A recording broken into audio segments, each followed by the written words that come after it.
I grew up with my parents' rules taped to the kitchen wall. Exact times for meals, chores, even who could step inside our house. They called it guidance, but to me, it was a cage. When I turned 24, I finally left. I worked my ass off, overtime, second jobs, just to scrape together a deposit on my own place. I thought leaving meant freedom. Years later, after a nasty fight about money, they hired a lawyer, showed up with papers aiming to declare me unfit, trying to take my keys, erase my name from the deed, and drag me back home. They expected me to give in, to fold like I always had before. But they forgot I'd spent a lifetime learning to fight when it felt like nothing else was left. The first thing I saw was the envelope, thick, official, stamped with the county seat seal. I didn't want to open it, but I did anyway. When I read the words, my hands went numb. Petition for guardianship and control of residence. My parents. My parents had just filed to take legal control over me and this apartment, calling me unstable. It felt like a nightmare pinned on paper. They put my entire life into legal terms, and that paper felt like a punch to the gut, like some stranger was declaring they knew me better than I knew myself. I wasn't sure I could even process it. I just stood there staring at the letter, the words blurring together, my heart hammering. Then, right after, the knock at the door started. 3 solid knocks, sharp and deliberate. I knew who it was without looking. I wasn't opening that door, but they kept coming. My parents, their lawyers, standing right there on my doorstep like an invasion force. Open up. We need to talk. My dad's voice was smooth but cold. It wasn't a request. I could hear the way my mom shifted beside him, quiet but tense. I kept the chain on, didn't move. I just looked through the peephole, trying to block out the rage burning in my chest. They waved the papers at me through the glass, flashing that ridiculous official letter like it had the power to erase years. They said words like concern and responsibility, but it was clear they meant control. I wanted to scream through that door, say they had no right. But my voice stuck in my throat, swallowed by this awful mix of shock and fury. What's worse is hearing their calm, measured voices, treating me like some child who couldn't handle her own life. Like I was a problem to be fixed instead of a person they once promised to love unconditionally. All those years of fights, messes, late nights, they boiled down to this one moment, where legal words stripped everything away. At one point, their lawyer said something about protecting me from myself. The words just hit me wrong, like they were trying to convince themselves as much as me. I could see the smirks barely hidden beneath those crisp suits, like this was a game they were winning. I didn't flinch, didn't even blink. If I opened the door, it would be a surrender. And I wasn't ready to give them that, even if everything inside me felt like it was about to break. So I stepped back from the door and leaned into the wall, letting them grow smaller on the other side. They stayed for a while, standing there, trying to wear me down. The air felt thick, heavy, suffocating. I caught myself thinking back to simpler days, before this war escalated, before parents felt more like enemies armed with lawsuits. After what felt like forever, they finally left. I watched as they walked away, walking like they'd won something. Their triumph was like a knife twisting. I hated how small and cornered I felt, but beneath all the shock and anger, a stubborn hope stirred. If they thought this was the end, they were dead wrong. I shut the door slowly, the click of the lock sounding louder than it should. Whatever came next, I wasn't going down quiet. But the silence in the apartment after, that was worse. It wasn't empty. It was waiting. Waiting for me to decide if I give up or fight back. I thought maybe I had a moment to breathe, but inside I knew the battle had only just begun. I remember small things from when I was a kid, the kind of stuff that seemed normal until you look back and realize it wasn't. Like my mom deciding what I would wear to school every day, even when I was old enough to choose for myself. Not because she wanted to help, but because she thought she knew better. If I tried to pick something else, she'd say, "That's not appropriate." Like I was some clueless kid who couldn't understand basic decency. I didn't argue more than once, even though inside I hated it. Sometimes, my dad would do the same with my homework or my hobbies. I wanted to play sports, but he told me girls shouldn't be playing rough. So he signed me up for piano lessons instead. When I didn't want to practice, he'd make me feel guilty, saying, "You're wasting your potential if you don't do this." It wasn't just a suggestion, it was a rule. I never really got used to the idea of choosing things for myself because they always stepped in and said no, or told me why I was wrong without asking what I wanted. There were times, too, when they'd challenge my feelings. Like once, after a fight at school, I was upset, and I told my mom. She just shook her head and said, "You're overreacting. You need to get thicker skin." I remember feeling confused, like maybe they had a point. Maybe I was the problem. But it hurt more than that. It was like they didn't trust me to know what was happening to me or how I felt about it. That left me doubting myself more than I wanted to admit. They also had this way of making me apologize for things I didn't even do. When I was 7, I accidentally spilled juice on the carpet. My mom got mad and said, "You have to say sorry and clean it up." I did, but then she kept saying, "You shouldn't be so careless." I was crying, and she said, "Say you're sorry for being careless." They taught me how to apologize before I even knew what I'd done wrong. It felt like the only way to stop the anger was to take the blame, whether or not it was mine. Money was another way they kept control without me realizing it. I had a part-time job as a teenager, saving up for college applications. But every time I earned something, they'd find a way to use it. "You should save that for tuition," they'd say, or, "Let me handle your finances. You're not ready." I thought it was normal to hand over my paychecks, to have to ask permission for expenses. I didn't feel free with my own money until much later, because I was trained to believe I couldn't be trusted to manage it. I was tired of feeling powerless, but back then, I didn't know any different. They set the rules, and I followed them because they said it was for my own good.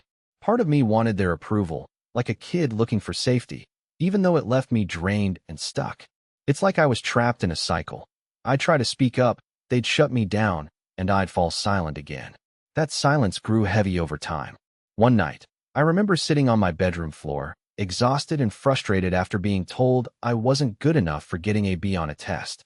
That's when I made a quiet promise to myself that I would never give anyone that much power over me again. Not like this. I wasn't sure how I would do it yet, but I knew I had to find a way to be the one in control. It was the first time I realized I could fight back without yelling or arguing, just by holding on to that little spark inside. Looking back now, I see how deeply those years shaped what I thought was normal. Small humiliations, decisions overridden, feelings dismissed. It's why it was so damn hard to break free later on. Because control felt like the only constant in a world that should have made me feel safe. I thought I was stronger than that, but maybe I wasn't, not yet. And maybe that's why I stayed in the mess for as long as I did, even when part of me was screaming to run. I sat there across from her, this woman with sharp glasses and a no-nonsense haircut, in a cramped little office that smelled like old paper and cigarettes. She didn't sugarcoat anything. I think that's what I needed, that kind of cold honesty. She said, "Look, your parents have power here. They hold some cards that can really mess with you. But it's not just about power. They have to prove you're incapacitated. That's not easy." Her voice was flat, like she was reading off a checklist, but I caught a hint of something, maybe respect, when she glanced up and met my eyes. I blinked, trying to let it sink in. Proof. That's what this was about now. Evidence. Not just yelling or emotional arguments. It was real. Concrete. I wasn't just fighting their bullying. I had to gather facts, documents, records, things that could be twisted or hidden, but had to exist. She started scribbling on a legal pad, drawing a rough outline of what we'd need to build a defense. Financial records, medical history, any communication showing my capacity to make decisions, texts, emails, bills paid on time, even if I was struggling. It felt like assembling a puzzle where some pieces were missing, but maybe, just maybe, enough were still here to make the picture clear. Her tone stayed steady, but I could tell she was leaning in a little, like she wanted me to know that while this wasn't easy, it wasn't impossible either. She said, "We start slow. We don't promise miracles. The goal is to create reasonable doubt in their claims, to show you're capable." That phrase, reasonable doubt, felt like a lifeline thrown into the storm I was swimming in. She handed me a list. It was more than just paperwork. It felt like a first step, a roadmap through the chaos. I stared down at it, the words blurring at first as my mind raced. I felt a flicker, cautious hope. Maybe. It was mixed with anxiety. What if I couldn't find all this? What if they had already buried some evidence or twisted the truth before I could show up with facts? But there was also this quiet pragmatism beginning to settle in. This wasn't just about proving my worth to them. It was about proving it to myself. I realized a little more clearly that I wasn't just their victim. I was starting to pick up the pieces of a battle I could fight with both my mind and my stubbornness. Before I left, She looked at me one last time and said, "We'll take it one step at a time. Bring me what you can, every scrap matters. No false hope, no promises, just a plan." And as I walked out of that small office, clutching the list tight, it hit me. Fury still burned under the surface, but right now the plan was what mattered. He didn't promise miracles, just a plan. And a plan felt better than fury. I started collecting everything I could find, proof that I was living my life on my own terms. Rent receipts from the tiny apartment I'd scraped together, bank statements showing every transfer I'd made, messages to friends where I talked about bills, work schedules, stuff that made me feel more real than what my parents insisted I was. I even asked my landlord for a note confirming I was on the lease, that I was paying on time. The more stuff I gathered, the more it felt like armor. Like, this was all I had left against them. But as soon as I started, the whispers began. First, it was little things, a strange look from a coworker, a text from someone I barely knew, warning me that my parents had words about me going around. Then came cold calls. My phone would ring, and all I'd hear was silence or someone hanging up. Other times, a voice would drop half-truths, calling me unreliable, reckless, selfish. My parents were weaponizing their network, and it was exhausting. One afternoon, I sat cross-legged on the floor of my apartment, crumpled receipts and printed emails strewn around me like a tornado had blown through my life.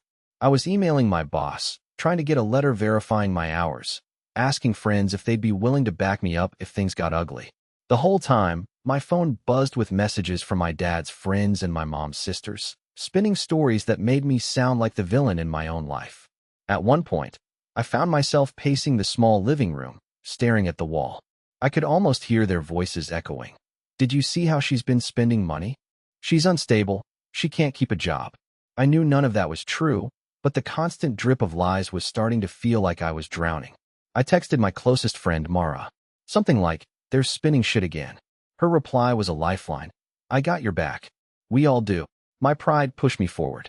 I wasn't going to let their bullshit keep me down. I scanned every receipt, every bank notification, neat and organized now in a folder I called proof.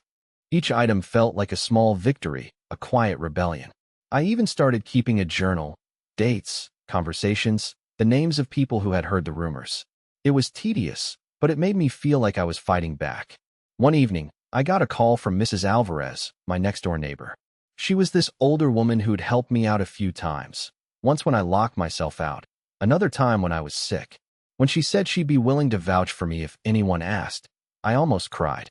I tried to keep my voice steady when I said, "Thank you, Mrs. Alvarez. That means a lot." She chuckled softly. "You're a good kid, honey. Don't let their nonsense get to you." That call was like a break in the storm. For a moment, I remembered I wasn't alone. But still, the weight of the fight pressed down on me. Every receipt, every text was proof. Yes, but proof against what exactly? Lies. Manipulation. A family that shadowed every step with doubt. I pulled out the folder again that night, flattening each paper against the table. I'd turned my life into a file folder, every payslip a small act of defiance. But even with all this, with everything laid out, I couldn't shake the feeling that this battle was just beginning. Just then, my phone lit up with an unknown number. I answered before thinking, and a cold voice said, "You're making a mistake. Stop digging." I froze. I thought maybe it was over. But the silence after those words told me something else.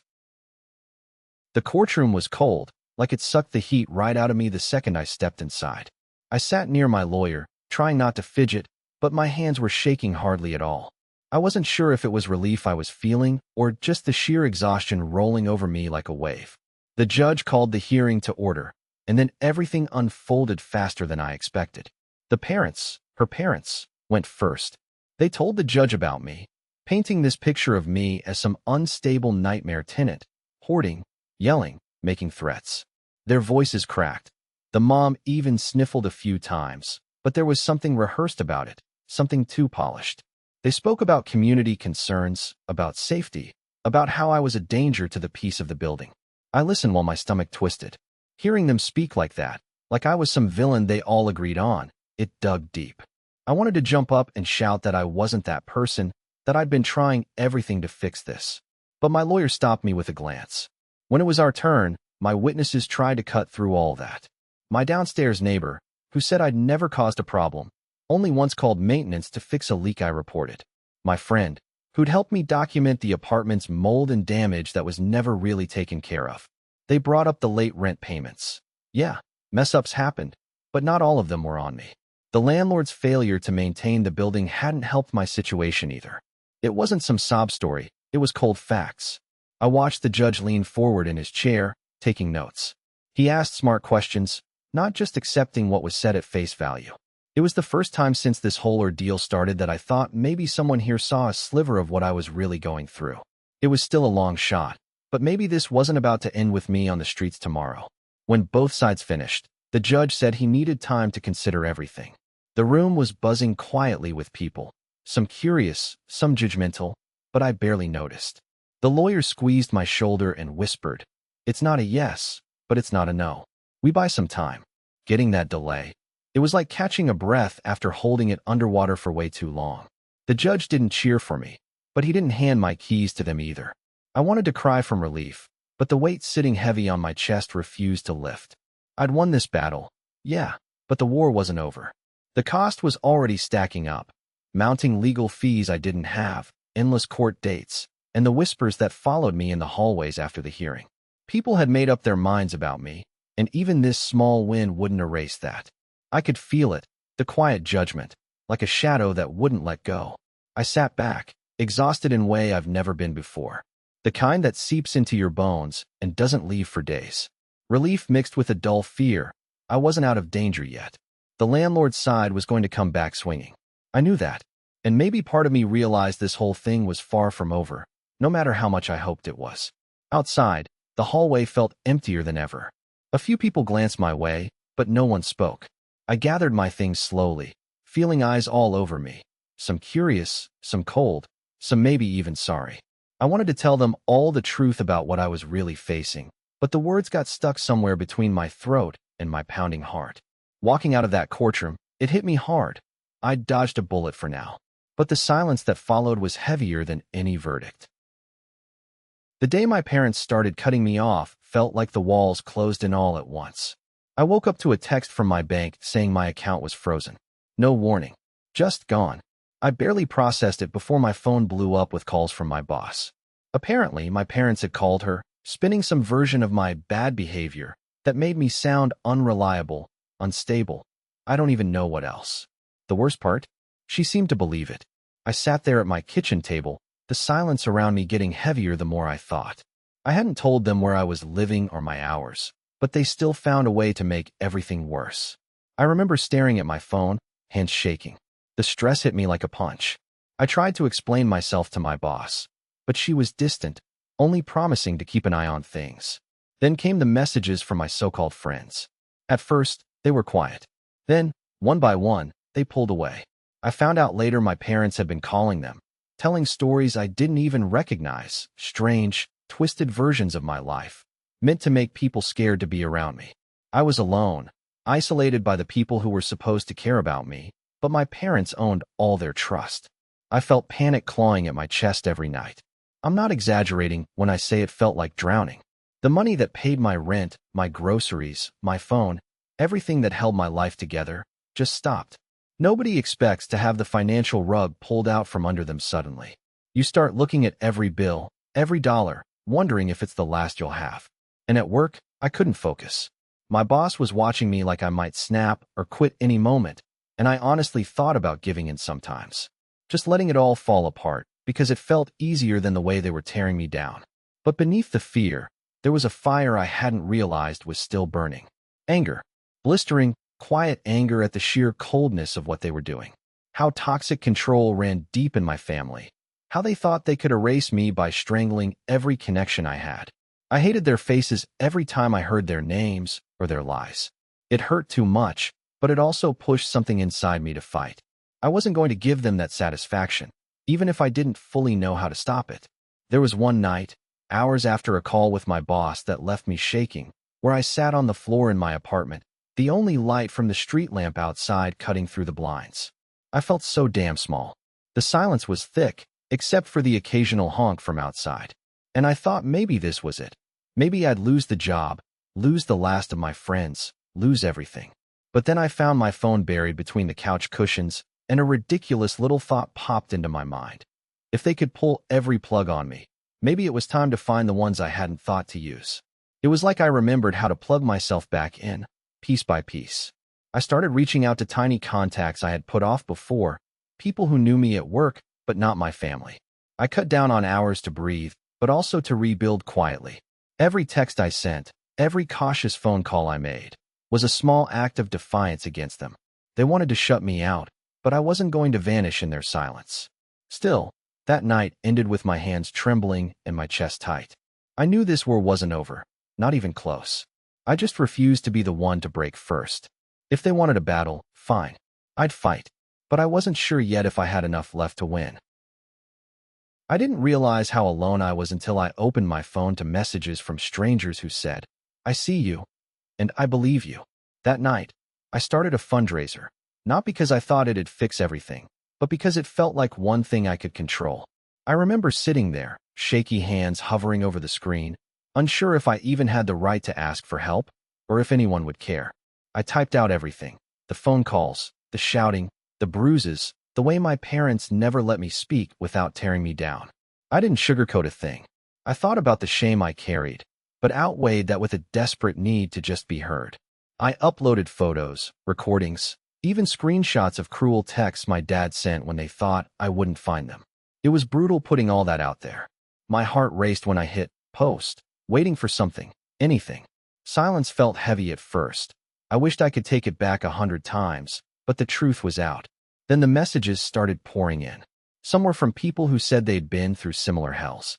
Others sent money, enough to cover a few months of therapy and to get me away if I decided to leave.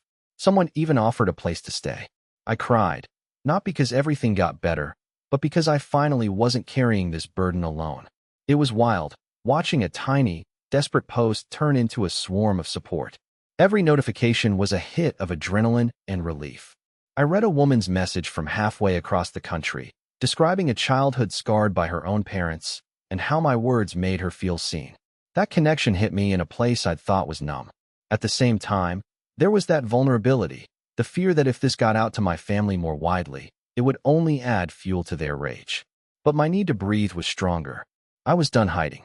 Someone commented that the kind of silence they had forced on me was a tool of control, and breaking it was a revolution.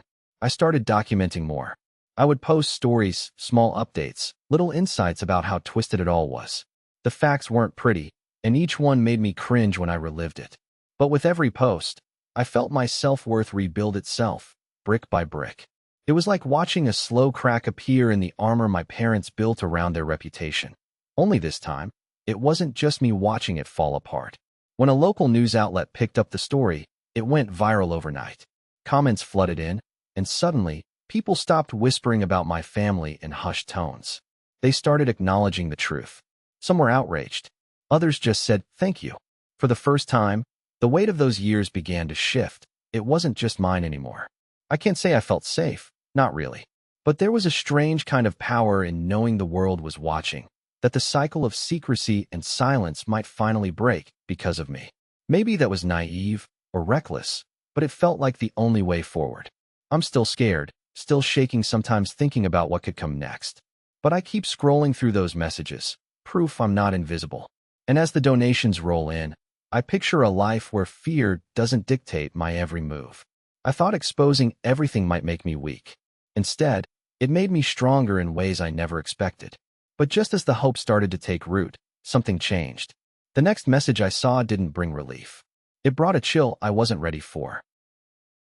The courtroom was packed, but for once, I didn't feel swallowed up by the space. Instead, I was almost outside myself, watching it all like a bad movie I desperately wanted to end. The judge called the room to order, and as he laid out the facts, witness statements, the bank records I'd slogged through night after night, the letters from neighbors who had nothing good to say about my parents' version, it was like I was holding my breath underwater, waiting for the air to come rushing back. They kept trying to poke holes, of course. My parents' lawyer was slick, throwing questions meant to trip me up or to make me seem unstable, emotional, or worse, greedy. But the truth has this annoying habit of sticking around, no matter how hard someone tries to erase it with polished words. When the judge leaned forward and said their claim was dismissed, the room shifted. Not cheering, not celebration, just the quiet, heavy sound of it all settling. Relief hit me, slow at first, crawling across my skin like cold water, then spreading through my chest like a dull ache. I wanted to say something, to stand up and shout, maybe, but instead I just swallowed dry, feeling the weight of every sleepless night, every ounce of stress, spill out in silence. The judge didn't stop there, though. He ordered my parents to pay part of the legal costs. It wasn't a grand win, not a total clearing of the mess, but it was something, a crack in their armor. And maybe that was why bitterness snuck in around the edges. The knowledge that this whole thing could have been avoided if they hadn't been so damn stubborn, so hell-bent on taking from me what wasn't theirs. I could taste it. Ash, settling thick and dry with the relief. I caught my dad's face from across the room. Hard, closed off. No remorse in his eyes, just frustration. I don't think they expected to lose. They never expected this outcome. And maybe, part of me wished they'd drop it already, walk away like real people. But the silence between us told me they wouldn't. Not yet. As the court session ended, I gathered my things slowly, feeling lighter, but also like a part of me was enthused to freedom. I'd fought this battle, longer and harder than I thought I could. And the cost wasn't just money or stress. It was trust, family, and everything I thought I could count on. I left the courthouse with my lawyer by my side, the air outside crisp, sharp. For the first time in months, I didn't feel like I was running from something or hiding. I was standing my ground. I wasn't sure what came next or how to rebuild what was left, but for now, I had this moment. Maybe someday I'd look back on this and feel proud. Not today. Today, I just felt tired. Like I'd finally crossed a finish line I never wanted to see. I thought it was over. But the quiet that settled inside me said otherwise. I didn't expect things to blow up the way they did. The moment the truth was out, the neighborhood felt like a pressure cooker. My mailbox filled up with notes, some polite, some not so much. I'd see neighbors stop talking the second I walked by. I overheard doorways snapping shut as I passed. It was like being invisible and exposed at the same time. Inside the family, everything cracked wide open. My parents wouldn't look me in the eye. At first, I thought it was shock, or maybe they just needed time to process. But days turned to weeks without a single word. My mom would sit in the kitchen, staring into space while my dad retreated to his workshop like it shielded him from the whole mess. It made me wonder if they even believed me. And then there were relatives who pulled away completely or took sides with her. Some tried to act like nothing happened, others whispered rumors, and a few outright blamed me, saying I was tearing the family apart with my claims. The worst was knowing that some of them must have suspected but chose silence until it turned into a spectacle. Every family holiday was quiet, awkward, an emotional minefield I hoped to avoid but couldn't. I felt like I was walking through shards of glass, each step reminding me of what had come before, but no closer to healing. And that's the weird thing about what happened afterward. Just because the court ruled in my favor didn't mean the damage fixed itself. If anything, it was like the victory was a loud, sharp echo in a room full of broken things. There was this gnawing question in the back of my mind. Should I push further? Open a criminal case for coercion? Make it official beyond the civil outcome? Part of me wanted to demand justice, to force her to pay for everything she did. Not just for me, but to stop her from doing this to anyone else. But as I thought about it more, I realized that might not bring the peace I so badly needed. It might make things worse, make the family fracture even deeper, and turn me into someone I didn't want to be. I remember sitting on my bedroom floor one night, replaying that choice over and over. I could feel the anger in my chest, tight and raw, but under it was this tiredness, a quiet wanting for some kind of normalcy. I wasn't sure what normal meant anymore. Maybe it just meant boundaries, space, and the ability to wake up without my stomach twisting in knots. I started drafting messages, some phone calls, some texts, to relatives who hadn't completely cut ties. I didn't want explanations or apologies. I just laid out what I needed. No more questioning, no more interference, no more silent judgments. If they couldn't respect that, I had to let them go. It felt like pulling pieces off a crumbling wall, trying not to bring the whole thing down on myself. No one said the road would be simple. I still get the cold silences, the sideways looks, the half-hearted smiles from people who don't know what to say. But setting those boundaries gave me a strange kind of strength. It wasn't the revenge story I imagined at first. Instead, it was a quiet, stubborn way of protecting whatever was left of me. There were days when I felt guilty for wanting to protect myself instead of tearing everything down. Maybe I should have made them pay more, made them all face what they let happen. But somewhere deep inside, I realized I wanted peace, not Pyrrhic victories. Now, when my phone vibrates with a message from someone distant in the family, I hesitate before opening it. I brace for old wounds to reopen or new conflicts to ignite. The scar isn't fresh anymore, but it still aches with each reminder that the damage isn't just about what happened. It's about what people chose to do with it afterward. I thought it was finally behind me. But the silence that surrounds the family these days, that's where the real fight is. It's been months since everything fell apart, and honestly, I never thought I'd be able to say this without feeling like a wreck. The house. It's fixed up, slowly, piece by piece, mostly with my own hands. There's still some places that need work, but it's standing solid again, and that means something. I finally started therapy. Took me way too long to ask for help, but now I meet with my counselor once a week. It's not magic, but it's grounding. In between fixing plaster and sitting on a couch talking about the past I was so desperate to bury, I began teaching a workshop about financial independence. Sounds random, I know.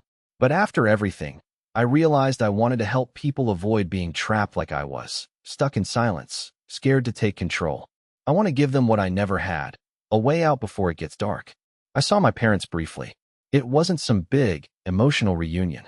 No apologies, no tears, just this weird, heavy silence stretched between us like a thin wire. Maybe that's what I needed, though. Distance. Not everyone gets closure, and I'm starting to believe I'll have to make mine without the people who caused the damage. The hardest part, maybe, is finally admitting where I failed myself. I stayed quiet for too long. I let fear lock me down when I should have spoken up. That's on me. It's painful to admit that I had a part in the mess, but I need to own it if I'm going to move on. I can't let this story be about what happened to me. I have to decide what the next chapters look like. Most days, I don't feel like a victim anymore. I feel like someone who fought her way back to herself after losing so much. When I look around this house, I see proof of that.